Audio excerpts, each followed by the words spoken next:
నమస్తే, welcome to our channel. నేను మీ సిరి. YS Sharmila గారు అయితే జగన్మోహన్ రెడ్డి గారి మీద సంచలన వ్యాఖ్యలు అయితే చేశారు. తను ఇంకా భారతదేశంలో ఉండరు, విదేశాలకి పారిపోతున్నట్టుగా తనైతే వ్యాఖ్యలు చేశారు. సో ఈ అంశాన్ని మనకి వివరించడానికి మనతో పాటు ఉన్నారు ప్రముఖ రాజకీయ విశ్లేషకులు అడిసిమల్లి శ్రీనివాస్ గారు. నమస్కారం సార్. నమస్కారం.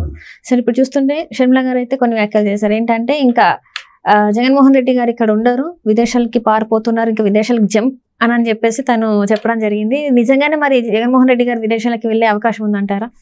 నేను దాదాపు వారం రోజుల నుంచి నాకు ఈ ఐడియా వచ్చింది, మాట్లాడుతున్నానండి. నేను ఎందుకంటే ఇతను ఎందుకు ఇలా ప్రవర్తిస్తున్నాడు, ఈ వారంలో 3 సార్లు బ్రేక్ తీసుకున్నాడు. అవును సార్. ప్రచారంలో అతను ఒక్కడే ప్రచారం చేస్తున్నాడు, వేరే వాళ్ళు ఎవరు లేరు. ఆత్మలు కానీ ప్రేతాత్మలు కానీ దొండిపాడు బ్యాచ్ కానీ జే గ్యాంగ్ కానీ ఎవడో వచ్చి చేస్తుంది. గత ఎన్నికలప్పుడు 300 మంది చేశారు అతని తరపుని. అలాగే వాళ్ళ అమ్మగారు చెల్లి అందరూ చేశారు. ఇప్పుడు వాళ్ళు ఎవరు లేరు కూడా, ఇతను ఒక్కడే చేయాల్సి వస్తుంది. మరి ఎందుకు ఇంకా ఎక్కువ చేయాలా? చంద్రబాబు గారు చూడండి, రోజు 3 సభల్లో పాల్గొంటున్నాడు. ఈయన కూడా అలాగే 3-4 గంటలు పాల్గొని ఇంకా కష్టపడి చేయాలి. గెలిచి హోప్ ఉంటే ట్రై చేస్తారు. ఇంకెలాగా పోతుంది అనుకున్నప్పుడు ఏం చేస్తారు, వదిలేసి దుకాణం సర్దుకుంటానికి చూస్తారు. ఏం చేయాలి?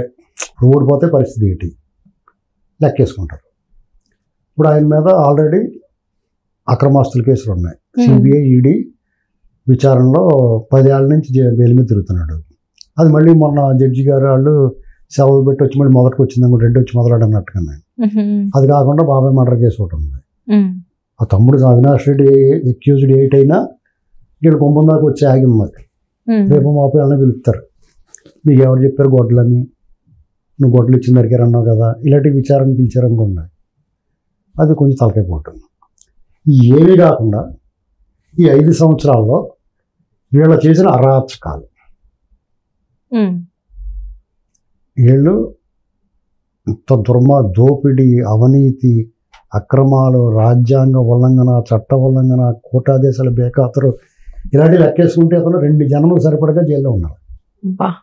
అంత పెద్ద అన్ని నేరాలు ఉన్నాయి. అతనే కాకుండా అతను జేగాంగ్ అంతా. ఇలాంటి పరిస్థితుల్లో మరి అతను ఇవన్నీ లెక్క మాట్లాడుకుంటారు కదా. మనం రేపొద్దున అధికారం పోతే ఏంటి పరిస్థితి?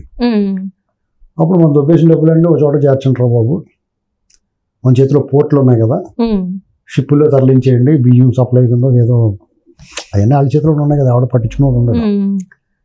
ఏదో ఎక్కడో చోట చేర్చేసుకుంటారు. అక్కడ ఏదో ద్వీపం కొనేసుకుంటారు, ఐలాండ్లో అమ్మకానికి ఉంటాయి. అది కొనేసుకుని ఇతను గ్యాంగ్ అంతా చేరిపోతారు. డబ్బులు ఎవరు ఇతను కొంత పట్టుకెళ్తాడో వాళ్ళు దొబ్బేసినప్పుడు వాళ్ళు వచ్చేస్తారు. అందరు కలిపి కొత్త దేశం పెట్టుకుంటారు. కొత్త షాప్ పెట్టుకున్నాడు రా అన్నట్టుగా అనమాట. కొత్త దేశం పెట్టుకుని అయోమయం అని పెట్టుకుంటారు దాని పేరు. ఈ అయోమయం కదా, ఎవడ బుర్ర బుద్ధి ఉన్నవాడు ఏం చేస్తాడండి? ఇంత మ్యాండేట్ ప్రజలు అవకాశం ఇచ్చినప్పుడు చక్కగా పరిపాలించుకుని ప్రజల మన్నన పొంది ప్రజల చేత శభాష్ అనిపించుకుంటాం మానేసి, ఇదేడ్రా బాబు వీడు మన కొంపలు కొలగొట్టేస్తే, వీరప్పని కూడా చాలా నయ్యం కదా, అడవిలోకి వెళ్ళి గంధపు చెట్లును ఏనుగు దంతాలు కొట్టాడు. వీడి అన్ని మనుషులు మొత్తం ఆస్తులు పాస్తులు, ఇళ్ళు, కొండలు, గుట్టలు, మట్టి, మశానం మొత్తం ఆరోగ్యం కూడా గొడవ చేసాడు. నాణ్యత లేని మద్యం ఏంటి అన్యాయం? ఏ కేసు తీసుకున్నా ఇందులోనూ కూడా అతను బయటకు వచ్చే అవకాశం ఉండదు. ఏ కేసు లేకుండానే చంద్రబాబు నాయుడు గారు ఏ తప్పు చేయకుండా రూపాయి అవినీతి లేకుండా 53 రోజుల పాటు లోపల ఉన్నాడే. మరి ఈ ఎన్నాళ్ళు ఉండాలి? నేను అందుకునే 2 జన్మలు సరిపడగా లోపల ఉండాలని చెప్తున్నాను. అవునా కదా? ఇప్పుడు 17A కూడా ఇప్పుడు ముఖ్యమంత్రి చేయడు కాబట్టి అన్నీ అనుకుంటాం లేదు. 17A కూడా పెండింగ్లో ఉన్నాయి కాబట్టి డైరెక్ట్గా ఎత్తుకెళ్ళిపోతారు. అతను జూన్ 4వ తారీఖు మధ్యాహ్నం అరెస్ట్ చేస్తారు. కాబట్టి డెఫినెట్గా జంప్. ఇతనికి ఆల్రెడీ కేసులు ఏమి ఉన్నాయి కదా, మరి ఎలా జంప్ అవుతాడు అని అడుగుతారు మీరు. ఎలాగా కేసులు ఉన్నాయి కదా, ఎలా జంప్ అవుతాడు అంటే, వీళ్ళ దగ్గర డబ్బులు తినేసిన వాళ్ళు సాయం చేస్తారు పైన ఉన్న వాళ్ళు. ఇప్పుడు తెచ్చిన అప్పులు తెచ్చిన లక్షల కోట్లు సగం వాళ్ళు కొట్టేసి ఉంటారు కదా, సగం 3/4.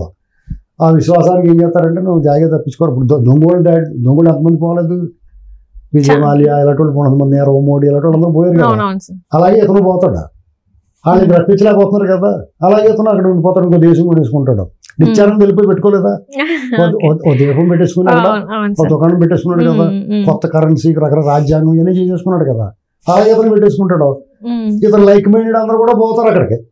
ఇప్పుడు వీళ్ళు బానిసలు ఉన్నారు కదా, మా జగన్ అన్న అన్ని అలా తీసిపోతారు, రాళ్ల పని మట్టి పని చేయించేస్తారు వాళ్ళ చేత.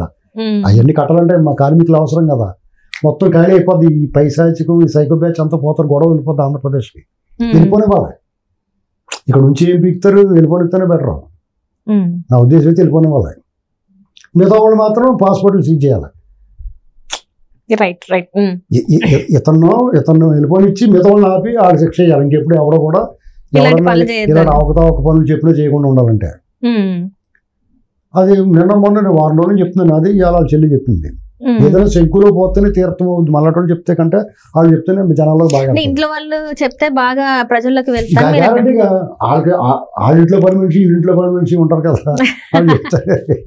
ఇప్పుడు ఏదైనా డ్రైవర్ల దగ్గర నుంచి, హౌస్ మేట్ల దగ్గర నుంచి లీక్ అవుతుంది.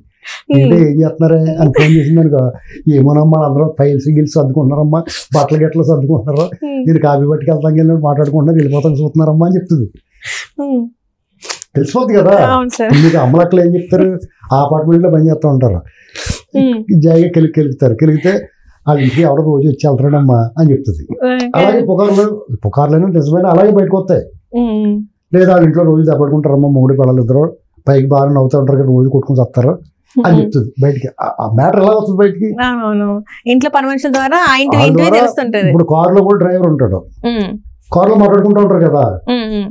ఇప్పుడు మీకు ఇది వరకు న్యూస్ విలేకరులు రాసేవారు పేపర్లో, అప్పుడు ఎలక్ట్రానిక్ మీడియా లేనప్పుడు, ఫోన్లో రికార్డులు లేనప్పుడు వాళ్ళు వార్తలు ఎక్కడి నుంచి వస్తాయి, ఆ డ్రైవర్లు పట్టుకుంటే వాళ్ళు కొంత లీక్ ఇస్తారు, వాళ్ళకి ఎంతో కొంత పొట్టలు ఇచ్చేవారు, అలా లీకులు వస్తాయి అన్నమాట.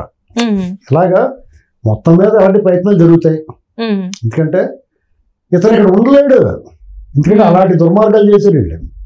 నేను అందుకని ఏం చెప్తున్నానంటే, ఓరు బాబు మీరు ఎమ్మెల్యే పోటీ చేసేవాళ్ళు, ఎంపీ పోటీ చేసేవాళ్ళు రూపాయి కూడా ఖర్చు పెట్టకంటారు బాబు, దండగా మీకు గోదట్లో పడేసినట్టు డబ్బులు అయ్యి. నువ్వు ట్రైన్లో వెళ్తున్నప్పుడు ఏం చేస్తారు, దండం పెట్టుకుని రూపాయి వేస్తారు మీరు, అలా చేసినట్టే వాళ్ళు రూపాయి ఖర్చు పెడతారు, రూపాయి దండగా.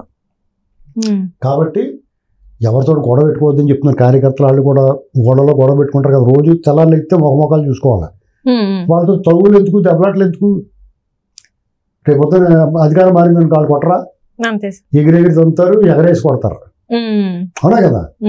ఆ గొడవలు ఎందుకు మీకు, మీ అభిమానం ఉన్నప్పుడు ఓటేసుకోండి, మీ అభిమానం ఉంటే అభిమానం ఓటేసుకోండి, లేదు ఈ రుద్రబాబు అనుకుంటే ఓటేస్తాం మానేయండి అతనికి.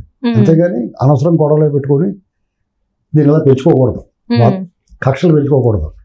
ఎవరిని నమ్ముకుని, ఇతను నమ్ముకుని మీరు కూడా పారిపోతున్నాడు కదా, మీరు దొరికేస్తారు. అలాగే ఇతను నమ్ముకుని అధికారులు కూడా ఇప్పుడు ఓవరాక్షన్ చేయకూడదు. ఇంకా ఎన్నాళ్ళు మళ్ళీ అతనే వస్తాడో ఏమో భయపడో, లేకపోతే అతని మీద ఇష్టమో, లేదా డబ్బులు ఆశపడో చేసి ఉంటారు. అసలు ఆడే పోయి పారిపోయిన తర్వాత మీరేం చేస్తారు. కాబట్టి జాగ్రత్తగా ఎప్పుడు కూడా పద్ధతి దాటకుండా ఎవరి పనులు చేసుకుంటే రేపు వచ్చి వాళ్ళు కొంచెం వదిలేస్తారు. Right sir, right sir, right. Thank you so much sir.